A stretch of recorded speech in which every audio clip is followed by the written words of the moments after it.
তাহলে এখানে প্রথমে আমরা করতে হবে কি,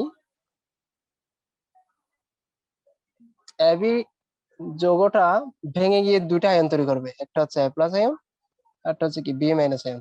এই দুটো আয়নে বিশ্লেষিত হবে। তো মনে করি যে কি এটার দ্রাব্যতা এস, এবি এর দ্রাব্যতা এস। তো এবি এর দ্রাব্যতা যদি এস হয়, তাহলে কিন্তু এ প্লাস এর দ্রাব্যতাও এস হবে, এটার দ্রাব্যতাও এস হবে। কারণটা কি?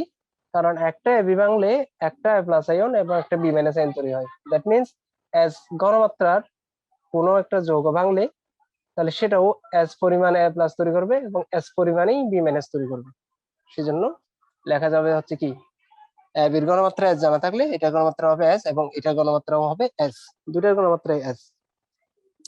সুতরাং কেএসপি সমান কি লিখতে পারি? আমরা একটা ইকুয়েশন জানি, কেএসপি সমান হচ্ছে এ প্লাস এর ঘনমাত্রা ইন্টু বি মাইনাস এর ঘনমাত্রা সমান হচ্ছে কি এস ইন্টু এস, সমান হচ্ছে কি এস স্কয়ার। এটা একটা গেল। এবার দেখো, এটা হচ্ছে ওই কিউ যোগ করার আগে, আগের ঘটনা, আগে কমা। এবার হচ্ছে কিউ যোগ করার পরে, যদি আমি কিউ যোগ করি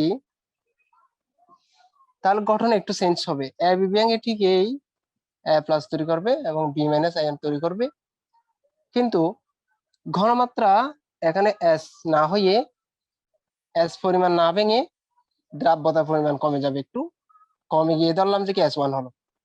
আমি যেটা বলতে চাচ্ছি, এ বি দ্রাব্যতা ছিল আগে এস, আমি এখানে লিখতে পারি দ্রাব্যতা, দ্রাব্যতা আগে ছিল এস, কিন্তু এখন পরিবর্তিত দ্রাব্যতা, পরিবর্তিত দ্রাব্যতা। পরিবর্তনটা কেন হলো? আমি একইও যোগ করার ফলে। আগে ছিল এ বি একটা যৌগ, তার মধ্যে আমি একইও যোগ করছি, একইও যোগ করলে তার মধ্যে একটা কমন আয়ন আছে হচ্ছে এ। আমরা জানি কমন আয়ন ইফেক্টের ফলে দ্রাব্যতা পরিবর্তন হয়ে গেল। মনে করি সেই দ্রাব্যতা হচ্ছে কি এস ওয়ান, তাহলে এ বি এর দ্রাব্যতা যদি এস ওয়ান হয়, তাহলে এ প্লাস এর পরিমাণও হবে, দ্রাব্যতাও হবে এস ওয়ান, বি মাইনাস এর দ্রাব্যতাও হবে এস ওয়ান। ঠিক আছে, পরিবর্তিত দ্রাব্যতা লিখলাম। আবার যেহেতু সেখানে আমি এ বি যোগ করছি, এটা বাইরে লিখি, যেহেতু আমি এ বি যোগ করছি, তাহলে কিন্তু সেখান থেকে একই যোগ করছি, সরি, তাহলে এ প্লাস আয়ন তৈরি হয়েছিল এবং কিউ মাইনাস আয়ন তৈরি হয়েছিল। এটা ছিল কমন আয়ন। তাহলে এটা যেহেতু তড়িৎ তীব্র তড়িৎ বিশ্লেষ্য, সেজন্য এটার ঘনমাত্রা যত বলা থাকবে, এখানে এক্স বলছিল, এক্স মোল পার লিটার ঘনমাত্রা তীব্র তড়িৎ বিশ্লেষ্য কিউ লবণের দ্রবণ। সুতরাং এটার দ্রাব্যতা যদি এক্স হয়, এটার দ্রাব্যতাও এক্স, এটার দ্রাব্যতাও এক্স। ঠিক আছে, তাহলে আমি লিখতে পারবো, আমি বিক্রিয়াটা আবার লিখি, কিউ ভেঙে তৈরি করবে এ প্লাস এবং কিউ মাইনাস, এটার দ্রাব্যতা ধরলাম এক্স, এটার দ্রাব্যতা এটা হলে এক্স হবে, এটার দ্রাব্যতাও এক্স হবে, এবং এটা পরিপূর্ণভাবে কি হয়, দ্রবীভূত হয়, বিকজ এটা বলছে কি তীব্র তড়িৎ বিশ্লেষ্য,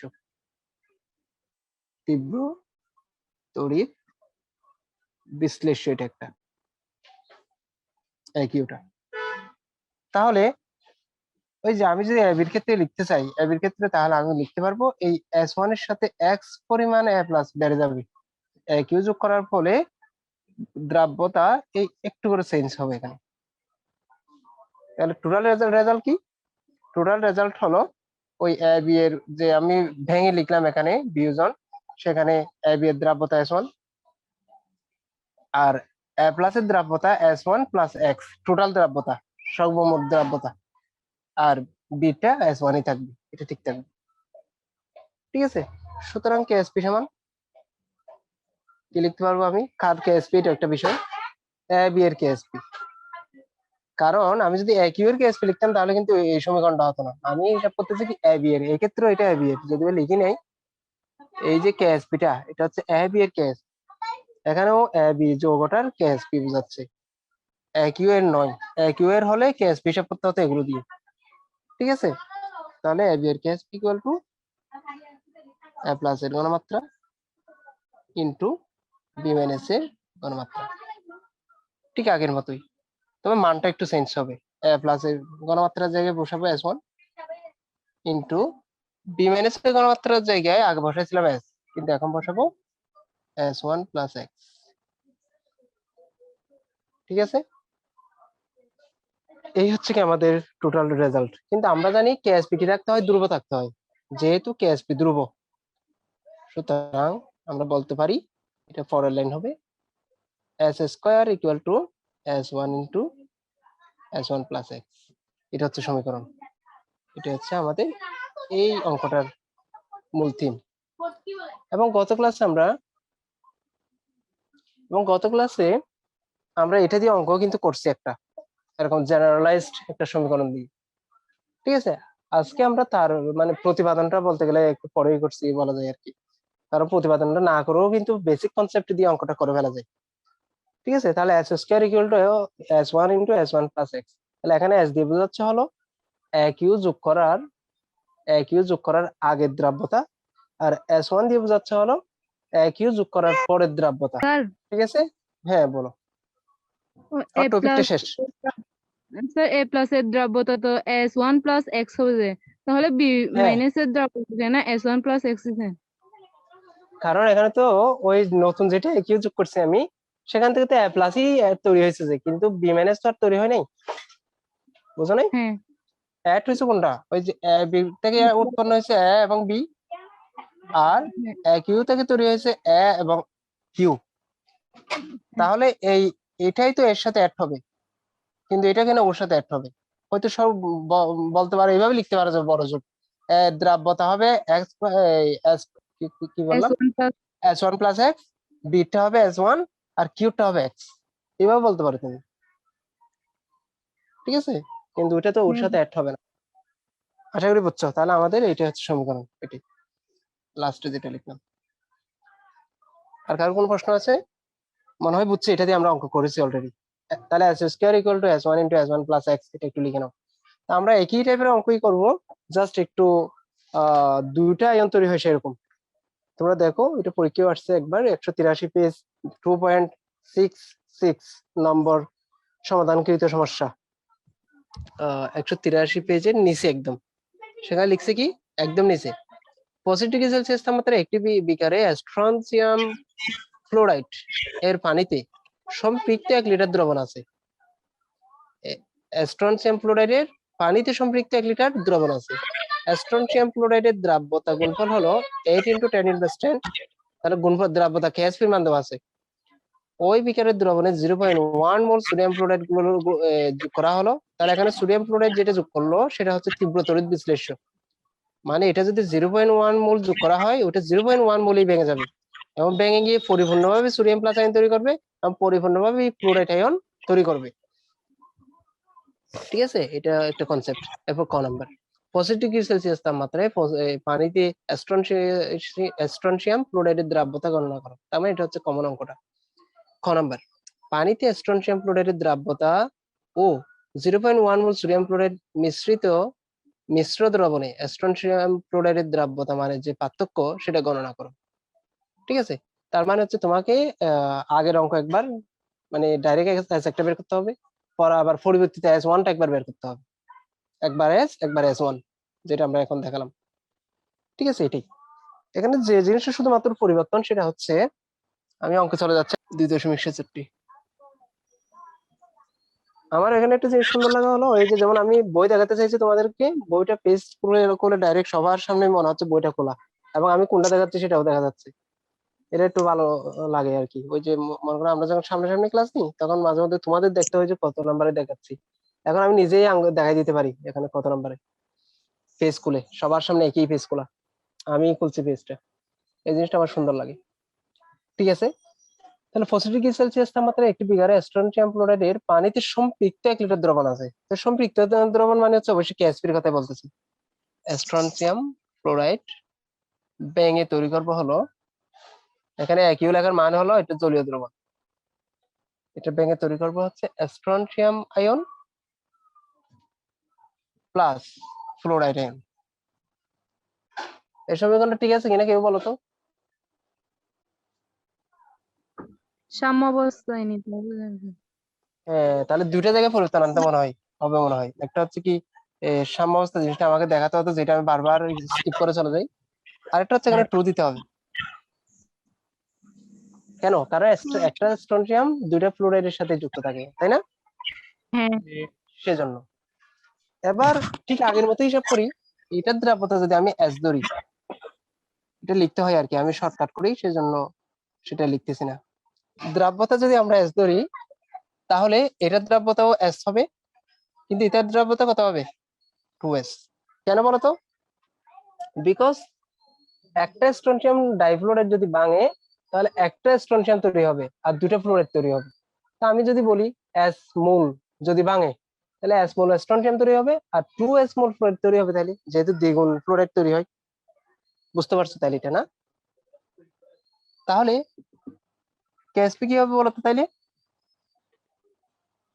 ক্যালকুলেটরের মধ্যে ওই এরকম একটা অপশন থাকবে এক্স যুক্ত, সেটা দিয়ে তারপরে এর আগে তুলতে হবে 3 ওই কিউবিক এক্স যুক্ত রুট যেটা আছে ক্যালকুলেটর, সেটা তুলতে হবে। মানটা মাস্ট ব্র্যাকেট দিয়ে তুলবা, না হলে কিন্তু ওই রুটটা শুধু টুর হবে বুঝাই ফেলতে পারে। এটাই হচ্ছে ফ্যাক্ট। ঠিক আছে, তাহলে মান আশা করি বের হলো হচ্ছে কত? মান হচ্ছে কি 5 × 8 × 10 ইনভার্স 4 মোল পার লিটার। এটা হচ্ছে কি দ্রাব্যতা। তাহলে আমাদের একটা প্রথম পার্ট শেষ। তাহলে আগের গতদিনের যে অঙ্কটা করছিলাম সেটার সাথে এটা ডিফারেন্স শুধু এক জায়গায়। আগেরটাতে এখানে 2s দিয়ে করি নাই অঙ্ক, এখানে 2s দিয়ে করছি, সেজন্য একটু ভিন্নতা আসছে। এটা হচ্ছে ডিফারেন্স।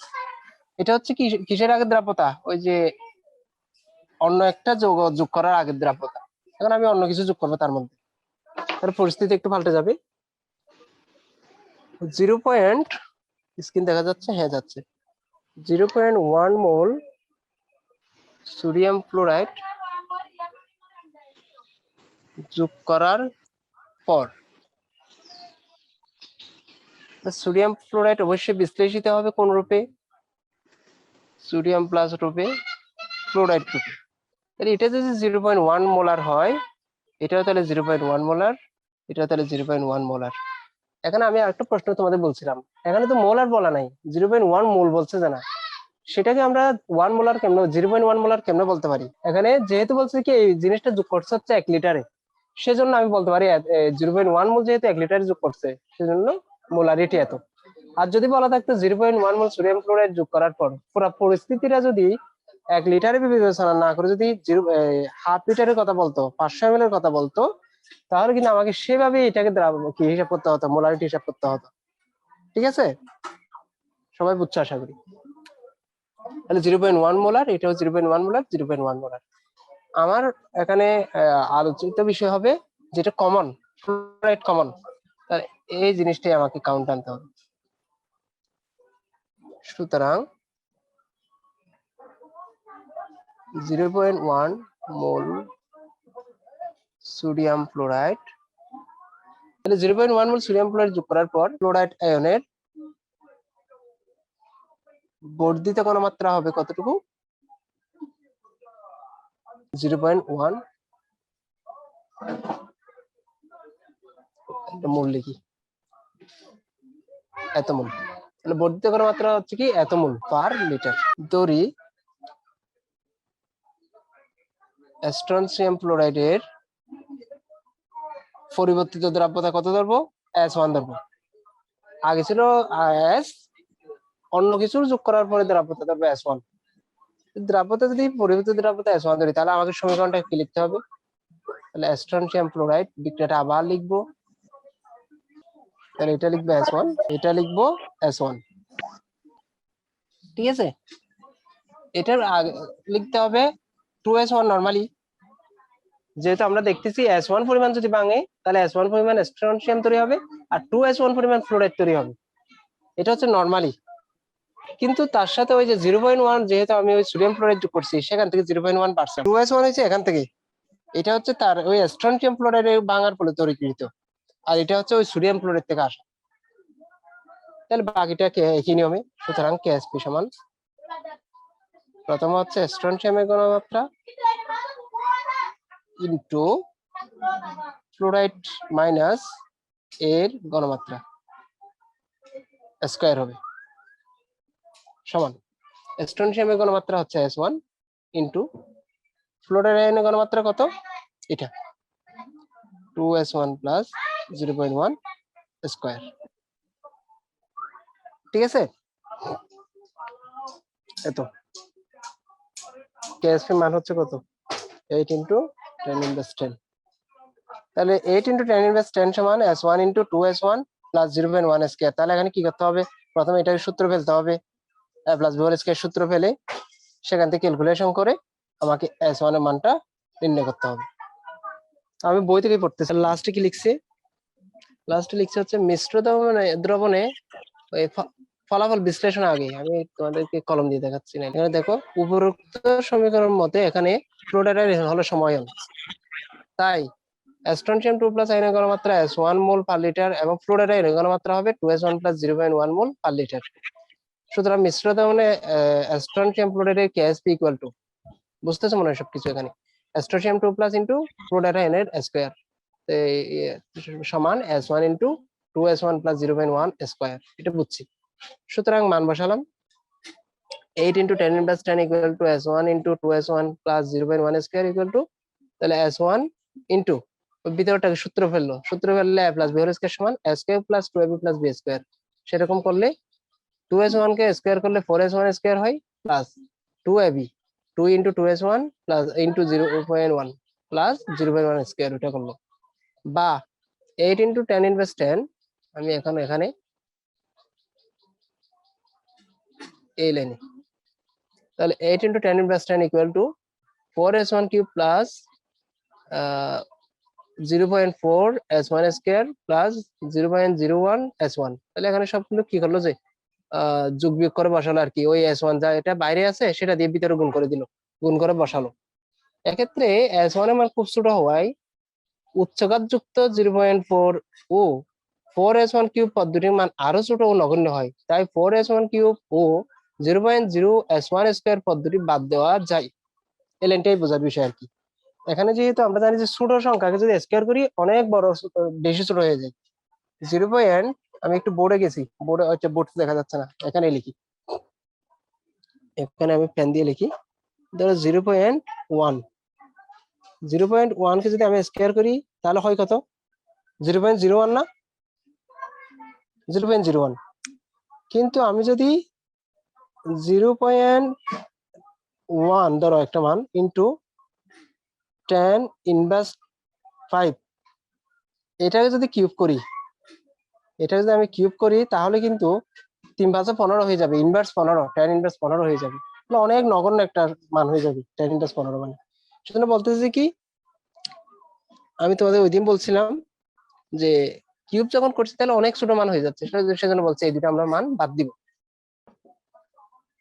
এই দুটি সহজভাবে এই দুটো পদকে বাদ দিয়ে সহজভাবে গণনা করা যায় মানে খুবই ক্ষুদ্র হবে তো মান সেজন্য বাদ দিচ্ছে বলা হচ্ছে তাহলে বা সব বাদ দিয়ে একদম সিম্পল ভাষায় লিখলো দেখো এখন সিম্পল ভাষায় লিখলো হলো 0.01 S1 ইকুয়াল টু ওই কেএসপি মানটা লিখলো বা S1 ইকুয়াল টু সহজেই বের হয়ে গেল শেষ এবার হচ্ছে ফলাফলটা বিশ্লেষণ করতেছে পানিতে স্ট্রনশিয়াম ফ্লোরাইডের দ্রাব্যতা নরমালি এত প্রথমে লিখছে 5 ইনটু 8 ইনটু 10 ইনভার্স 4 মোল পার লিটার কিন্তু যখন আবার 0.1 মোল এই 0.1 মোল সোডিয়াম ফ্লোরাইড যোগ করবে তখন দ্রাব্যতা হবে 8 ইনটু 10 ইনভার্স 10 মোল পার লিটার এটাই হচ্ছে ফলাফল বিশ্লেষণ মানে আগে একরকম ছিল দ্রাব্যতা এখন একরকম দ্রাব্যতা এক্ষেত্রে 0.1 মোল সোডিয়াম ফ্লোরাইড মিশ্রিত অবস্থায় সম্পৃক্ত দ্রবণে সোডিয়াম ফ্লোরাইডের দ্রাব্যতা উল্লেখযোগ্য পরিমাণে হ্রাস পেয়েছে কারণ সবল তড়িৎ বিশ্লেষ্য সোডিয়াম ফ্লোরাইড থেকে